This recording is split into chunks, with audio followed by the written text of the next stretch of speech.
Lalu bagaimana perkembangan terbaru dari proses evakuasi para pendaki yang menjadi korban erupsi Gunung Merapi? Lalu apa saja bagaimana penanganan terhadap korban yang masih selamat? Kita akan tanyakan langsung kepada Kepala BPBD Kabupaten Agam, Bambang Wasito, dan Kepala Markas PMI Kota Bukit Tinggi, Ahmad Jais. Pak Bambang, Pak Ahmad, selamat pagi. Selamat pagi. Baik, baik. Ini Pak Ahmad ya, Pak Faiz. Ya, betul sekali, Jais. Baik, Pak Jais sekarang posisi di mana, Pak? Kita lagi di markas PMI Kota Bukit Tinggi untuk persiapan untuk melakukan evakuasi hari ini. Karena ada beberapa peralatan kemarin yang kita bawa sudah tidak mencukupi dan kita harus packing-packing lagi untuk persiapan evakuasi hari ini.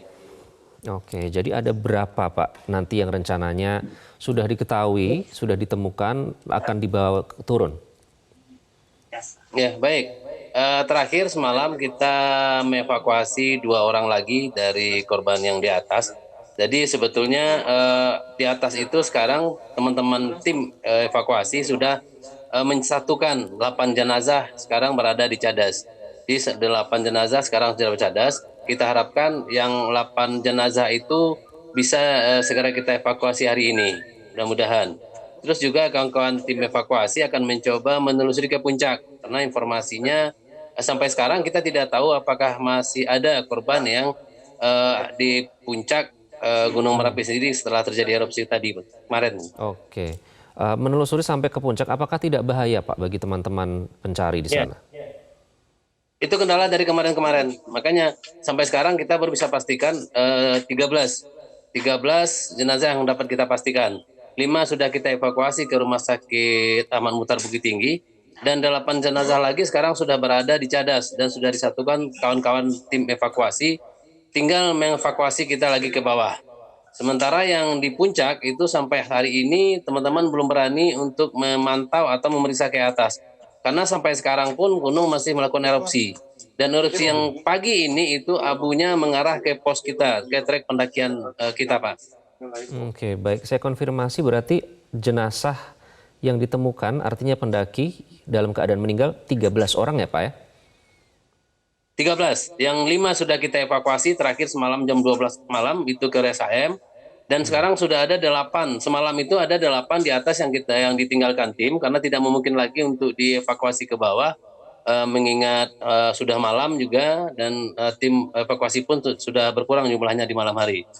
Oke, Sehingga kita bisakah? rencanakan hari ini Iya. evakuasi bisa berjalan. Dan juga kita dapat informasi dari pos Batu Palano bahasanya tadi jam 8 sudah ada tim evakuasi yang mulai bergerak ke atas. Tapi kita tidak tahu kondisinya seperti apa sekarang, masih bergerak ke atas atau sedang berhenti karena erupsi tetap berlangsung sampai saat ini dan abu pun mengarah ke posko dan trek pendakian kita sampai sekarang, Pak. Seperti apa Pak bisa digambarkan secara fisik yang dirasakan oleh teman-teman pada saat melakukan evakuasi terkait dengan abu yang masih muncul ini? Untuk kemarin yang evakuasi saat abu muncul, yang kemarin evakuasi kita tidak terkendala dengan abu. Karena erupsi arahnya bukan ke arah ke posko dan trek kita. Baru pagi ini erupsi yang mengarah ke posko dan trek kita. Kalau yang kemarin teman-teman terkendala hanya dengan trek yang berat dan cuaca yang hujan malamnya sehingga licin. Jadi kita disepakati buka 2 trek kemarin untuk evakuasi. Untuk korban selamat itu kita lewatkan ke BKSDA. Terus yang korban hitam itu kita lewatkan ke pos Batu Palano karena treknya itu lebih pendek sehingga bisa kita segera evakuasi jenazah tersebut ke rumah sakit, Pak. Oke, jadi benar ada 2 jalur Pak untuk menuju ke puncak Marapi? Kalau jalurnya banyak seperti yang disampaikan wartawan Metro TV tadi itu banyak sekali jalur tikus sebetulnya. Cuma jalur resmi yang sebenarnya ada 2 dari Kota Baru dan dari Batu Palano. Dan sekarang sistemnya sudah bagus dibikin BKSDA. Setiap pendaki itu harus mendaftar secara online dulu, secara online. Jadi mereka yang tidak terdaftar secara online itu yang dikatakan pendaki gelap. Makanya kita pun sampai sekarang masih merilis informasi pendaki itu 54 orang. Karena itu baru yang terdaftar secara online dan 7 orang secara offline. Itu baru yang kita dapatkan. 54 yang terdaftar, kalau 75 orang itu Pak?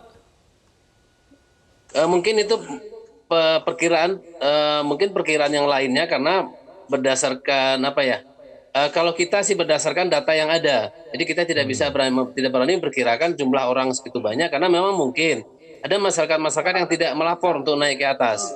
Yang seperti yang Oke. disampaikan tadi banyak jalur-jalur tikus yang bisa menuju ke Puncak Merapi. Mungkin mereka tidak mendaftar atau tidak terdaftar di pos pelaporan sehingga mungkin bisa jumlahnya sampai 75 gitu. Baik, jadi 54 orang itu yang terregistrasi secara resmi ya Pak melalui online ya? Betul, betul. Betul, itu sudah koordinasi dan itu posko kita kebetulan berada di pos pendaftaran calon pendaki tersebut, Pak. Baik, resiko tertinggi yang dihadapi oleh teman-teman pencari apa Pak? Ya, saat ini resikonya terutama erupsi.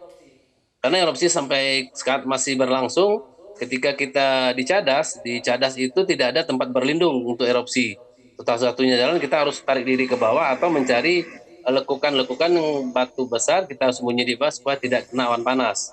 Yang kedua, rutenya yang cukup berat untuk kita lalui. Rute yang untuk evakuasi yang kebetulan ini cukup berat. Jadi masyarakat yang tidak biasa lewat di sana itu akan susah untuk melewatinya. Terus yang ketiga cuaca. Kalau cuaca hujan, trek itu sangat licin sekali untuk kita lewati. Sehingga memang salah satu menyebab lamanya evakuasi yang kita laksanakan itulah 3 kendala itu yang kita hadapi di lapangan. Oke, Pak Jais, kalau dari 75 yang beredar daftar di media sosial, kemudian hanya 54 yang terregistrasi. Nah, selisihnya ini dari mana Pak? Kira-kira apakah mereka ada anggota keluarga yang melapor bahwa anggota keluarganya melakukan pendakian? Sampai sekarang kalau KPMI tidak ada. Jadi kemarin pos gabungan itu berada di kantor Wali Negari Batu Palano. Mungkin di sana dasarnya teman-teman media mengeluarkan informasi bahwasanya 75 yang terdampak erupsi di sana. Cuma makanya sekali lagi kami sampaikan kalau kita menyampaikan hanya berdasarkan data registrasi yang kita dapat di pos pendaftaran calon pendaki gunung. Jadi kalau mungkin betul mungkin bisa juga diperkirakan jumlahnya 75, mungkin mereka melalui jalur tikus yang ada dan juga mungkin tidak terdaftar di pos pelaporan tempat naik ke puncak gunung, Pak. Oke, baik. Apakah Anda ada informasi, Pak Jais, kalau biasanya pendaki itu mendaftarkan, mereka membayar melalui online, kemudian mendapatkan tiket yang itu sudah termasuk asuransi. Nah, di asuransi itu ada yang menyebutkan bahwa hanya menanggung sampai misalnya radius 5 km dari kawah atau seperti itu. Informasi apa yang Anda punya terkait dengan hal ini, Pak? Sampai sekarang kita tidak dapat informasi yang jelas masalah itu, Pak. Karena pada prinsipnya kita di PMI setiap kejadian seperti ini kita mengedepankan kemanusiaan karena yang jadi korban saat ini adalah manusia. Bagaimana sistem administrasi di pendaftaran, pembayaran dan segala macamnya kita tidak dapat informasi yang jelas masalah itu. Oke, mohon maaf Pak, kondisi korban yang ditemukan oleh teman-teman PMI seperti apa Pak? Baik, 5 orang korban yang kita evakuasi ke Rumah Sakit Amang Mutar itu hampir seluruhnya luka bakar dan juga ada beberapa bagian tubuh yang patah dan lecet. Dan ada beberapa juga bagian tubuh yang sudah tulangnya sudah keluar karena mungkin kena ibu panas itu, Pak. Oke, radius ditemukannya korban dari kawah ini dari jarak berapa meter Pak? Cadas itu berjarak sekitar 300-400 meter dari kawah. 300 sampai 400 meter. Artinya ini memang di jarak yang tidak dianjurkan ya? Kalau saat pendakian justru teman-teman standby-nya di Cadas tersebut sebelum melanjutkan ke puncak. Jadi mereka istirahat di Cadas dulu, baru cuaca sudah agak siang mereka baru lanjut ke puncak. Ini mungkin prediksi kita ketika mereka berada di puncak terjadi erupsi. Sehingga mereka panik dan lari tidak tentu arah, akhirnya ada yang turun melalui Cadas karena tidak terkontrol, panik sehingga ada yang jatuh, ada yang terkilir dan segala macamnya karena beberapa jenazah itu ditemukan di beberapa titik di sekitar Cadas, Pak. Jadi tersebar ya, tidak di satu titik, jadi juga belum diketahui apakah mereka berasal dari satu rombongan atau tidak ya? Tidak bisa kita pastikan seperti itu karena berserakan gitu. Tidak ketemukan titik, ada Pak? juga yang jatuh, ada yang macam-macam kondisinya yang ditemukan di atas tim evakuasi kita. Terakhir Pak, konfirmasi berapa jumlah korban yang meninggal dan berapa jumlah pendaki yang masih dicari? Informasi terakhir jam 12 kita turun, itu 5 jenazah sudah dievakuasi ke rumah sakit Mamutar, dan 8 itu kita sudah kumpulkan di satu titik, di Cadas. Jadi hari ini kita maksimalkan, tim medis maksimalkan, mungkin tim gabungan juga maksimalkan, akan mengevakuasi yang 8 yang sudah dikumpulkan di satu titik, Pak. Jadi total jenazah yang kita ketahui secara pasti baru 13 orang. Dan yang masih dicari? Yang masih dicari sesuai data, Pak? Tinggal 10 orang lagi. 10 Karena orang ya 18 yang masih tidak ditemukan, 18 dari 54, 18 total yang 18 orang, yang 8 sudah yang 5 sudah kita evakuasi ke bawah, yang 8 sudah ada di atas, tinggal 10 lagi. Itu yang secara terdaftar resmi.